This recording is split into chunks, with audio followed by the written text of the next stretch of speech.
Welcome to Luca and Miguel. Enjoy the video.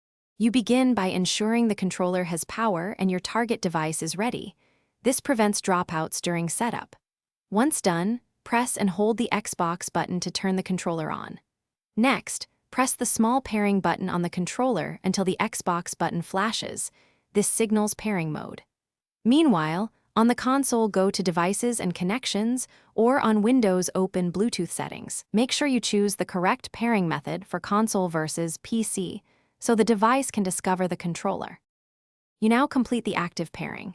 If using an Xbox console, select Add a Device under Accessories. The console detects the controller and confirms. On Windows, click Add Bluetooth and choose Xbox Wireless Controller from the list. Pairing completes when the light becomes steady.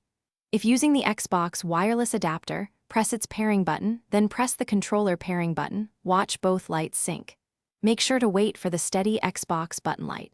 If prompted, accept any driver or firmware updates to ensure full functionality. You finish by verifying the controller responds.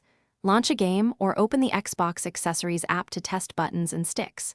If the controller needs firmware, follow the app prompts to update.